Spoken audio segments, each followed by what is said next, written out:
In this video, we put together our built block, lock out the VVT, and stab our turbocharged engine back in. Let's go.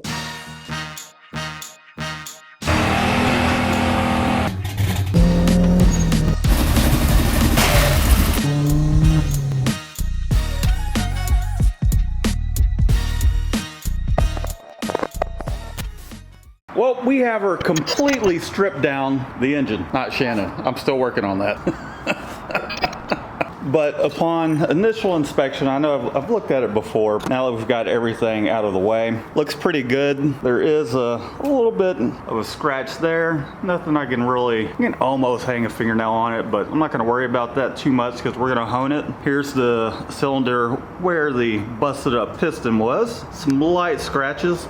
This is nothing I can catch with my fingernail. The rest of them look really good. I'm gonna use a ball hone. Crankshaft looks great. Nothing to be concerned about. Journals are in good shape, which we just had this thing machined and balanced and all that stuff, so wasn't thinking there was gonna be a whole lot wrong with it. Bearings are looking good, as they should. New bearings for the most part, aside from a run-in. All of our rods are looking good. This piston here that was tweaked, doesn't look like it bent the rod or anything. I'll know more once I go to remove this pin, but hopefully the bushing in there isn't smashed or anything. I can tell the ring land was pinched a little bit because this top ring is just kind of pinched in there a little bit, but I can finagle that out. Everything else is looking pretty good. Mains are looking good.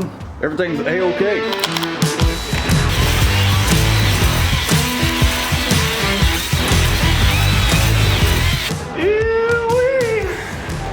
think I went a little too crazy with the lube. Never have enough lube.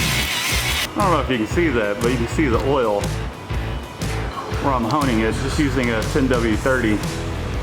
Nice 45-degree angle there.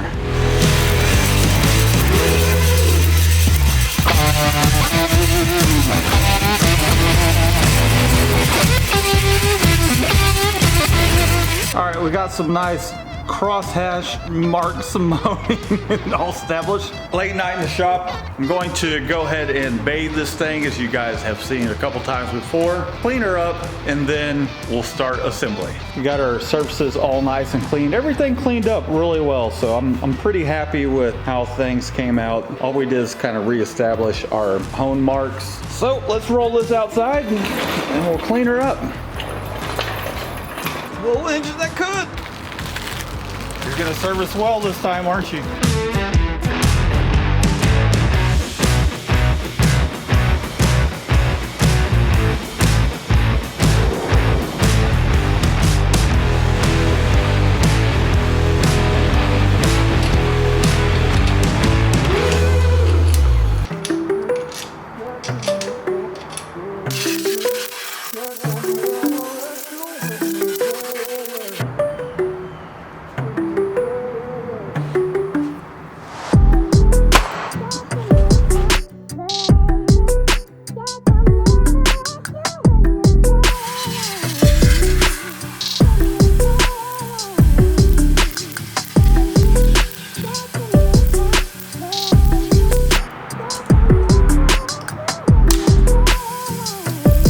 It is another day. It is lovely outside.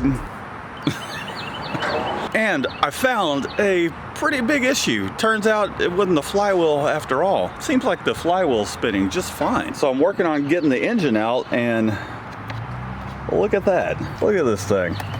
Apparently these cheap belts don't like 8,000 plus RPMs. Chances are the cylinder head is bad, but I'll keep you guys updated. I'm just trying to get the built engine back in, and I might have to go looking for another cylinder head. Yeah, oh, that one's pretty. I made this one grow. You did? Mm-hmm. That's awesome. Look at that. Good job. Well, that's quite interesting. All of the valves are hung open, but they're all hung. I'm gonna consider this cylinder head garbage. On the flip side of things, the pistons aren't badly damaged in this particular engine. They did kiss them a little bit, but I think we'll just hold on to this block and we can order some forged pistons for this one. Keep this as a backup. I thought it was kind of weird that the starter spun freely, but that totally makes sense now that we see what has happened. So at this point, what I'm going to do is pull the oil pan so I can replace one of these tweaked rods. The replacement pistons are in, so we can start putting the built block back together.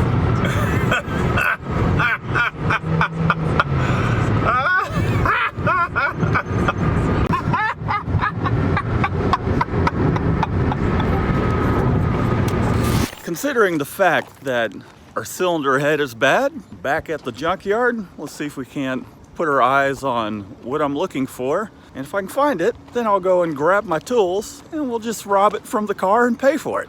Let's go.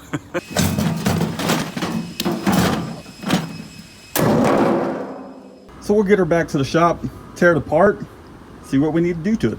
Well, I am back at the shop. I have the head soaking outside with some chem dip in the cylinders, kind of giving it a little bit of a leak down test. Let's see how it's doing. Looks like it's holding up pretty well. Aside from this side here, I can definitely tell the exhaust side is going to need a little bit of work. Not a big deal. Intake side looks good. It didn't pour out immediately, which is a good sign. It means all we have to do is lap the valves, and we'll see if we can't clean this thing up. Whew, I've been going hard at it. I've got the short block completely assembled. We even got the oil pan on and nice and sealed up. And look at this. So I have the head nice and cleaned up. I spent maybe an entire day cleaning this thing up, lapping the valves. So I went in there and cleaned all the valves, lapped them. I did some bowl work just to kind of clean up the casting and did it pretty much throughout the port on the intake side. And a good amount on the exhaust side. There's still just a little bit of carbon buildup in there, but it's all smoothed out. These are just some of the low spots. Then I started running out of cartridge rolls.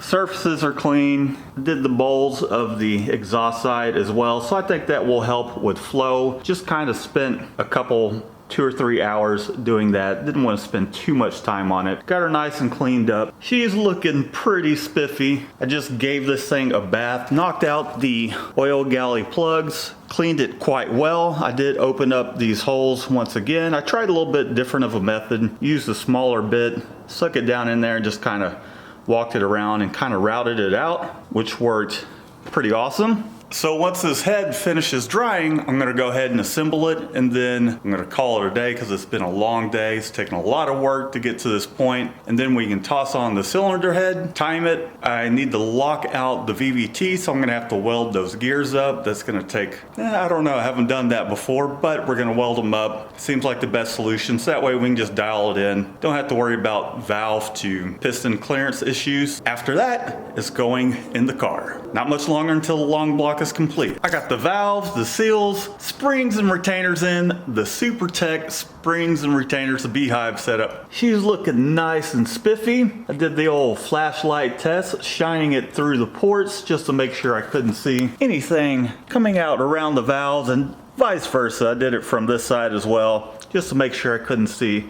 anything through the ports, and we are a-okay. The block is degreased, the head's degreased, so let's toss it on and torque it down. We'll have ourselves a long block, and minus the camshafts, but we're gonna put our stage 2 reground Crowder camshafts in, and I might wait to do that in the morning because it's getting late, so let's toss this on.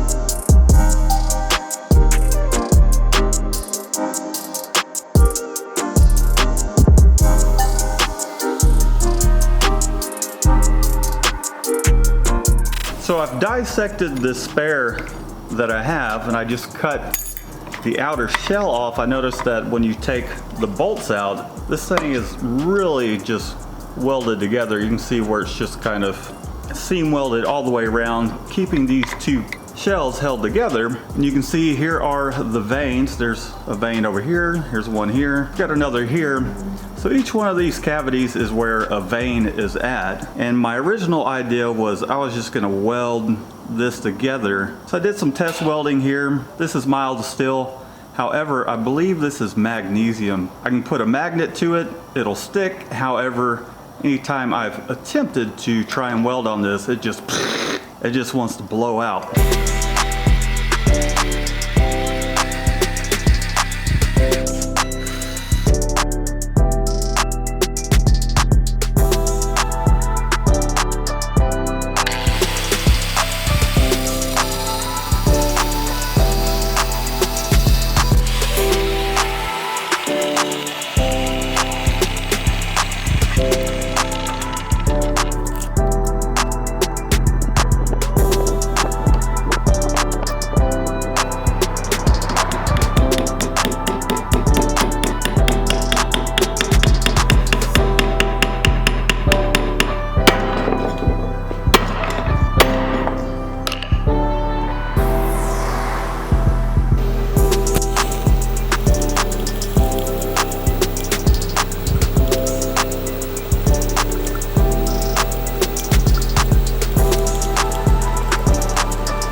Well, it is the next day. We almost have this engine completely back together.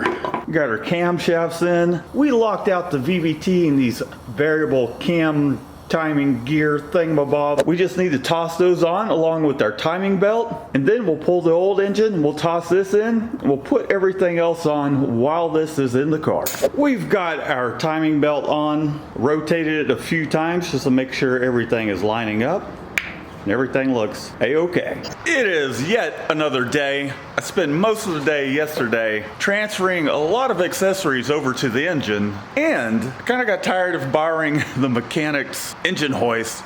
Even though he's been cool about it, it is the weekend. If I'm going to be pulling and installing engines as much as I have, hopefully this bad boy will hold up just fine, but you never know, and it's just a tool I need in the shop. So, we got ourselves an engine hoist. Good old cheap Harbor Freight. All that's really left to pull the engine out, so I'm going to remove this pulley here because it tends to want to hit the frame rail here.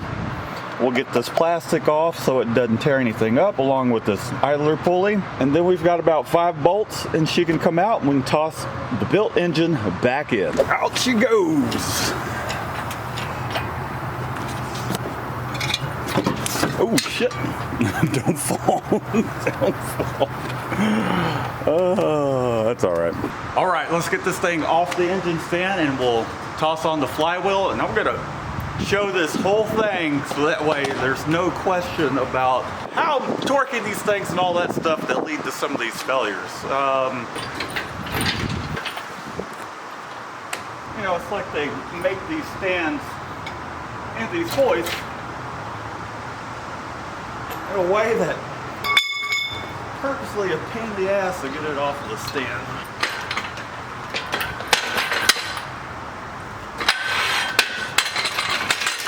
We've got all brand spanking new GM flywheel bolts here, and we're gonna torque these things to spec.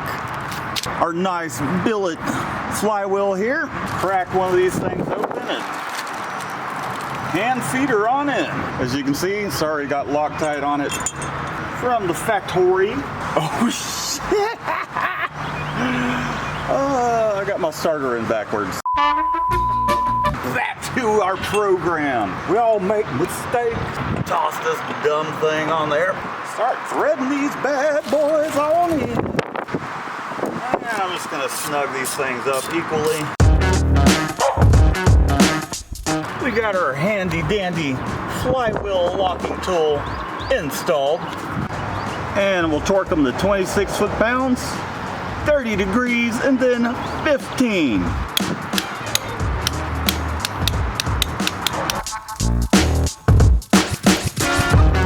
Gonna do 30 and 15.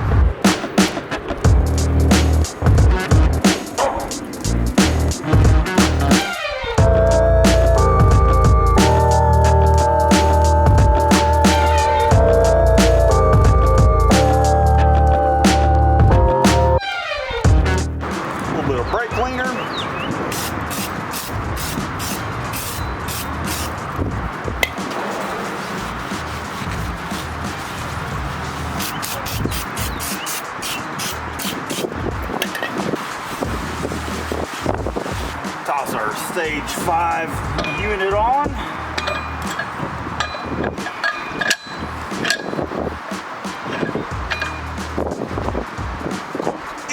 Yeah! A little bit of blue lockout. Some of the ARP stuff. Now we'll torque these things to 24 foot-pounds.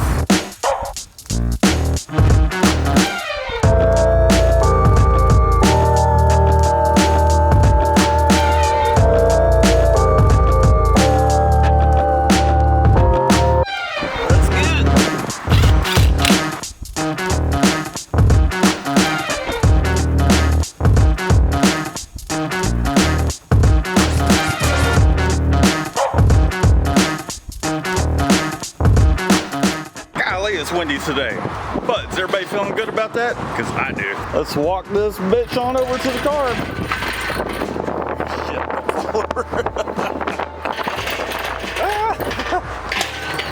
Alright, I'm gonna need 2 hands for this, ladies and gentlemen. Meet you at the car. You hear that bird? And with the magic of editing, the engine is in the car. She is all installed. You guys have kind of seen this process before, but she's all topped off with fluids. Everything is where it should be. Have double checked things.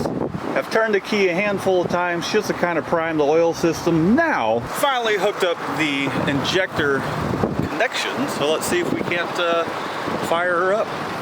Chad! What? Is it going to blow up? Probably. No confidence. What do you think, Apollo?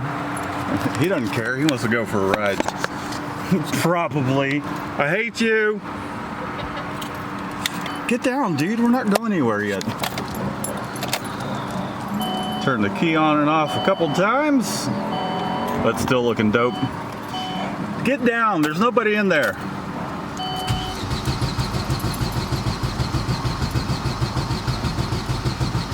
Come on, give me some fuel, baby. Give me some fuel.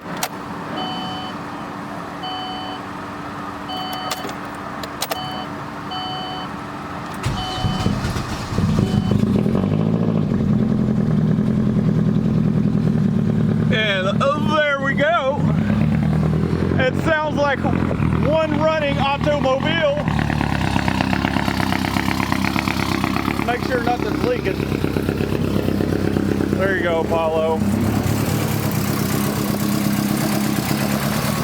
Sounds good.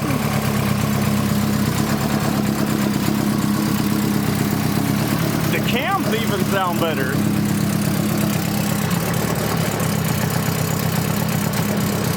Not leaking anything aside from a little bit of condensation there.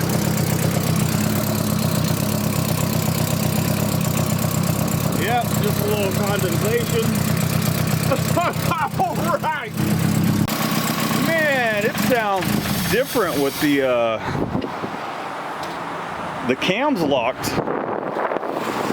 Whew. It's going to need a little bit of tuning with the camshafts there because got it tuned for the other set, the stock set.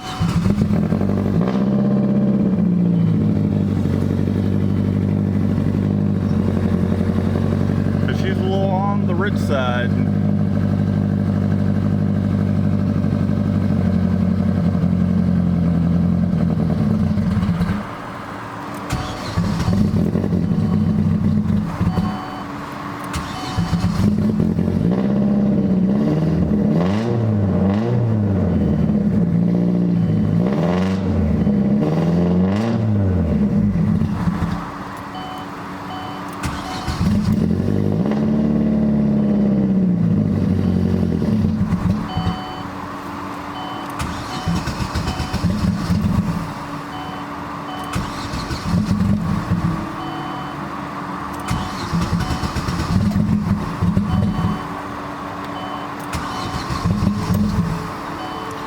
Idle, girl, idle.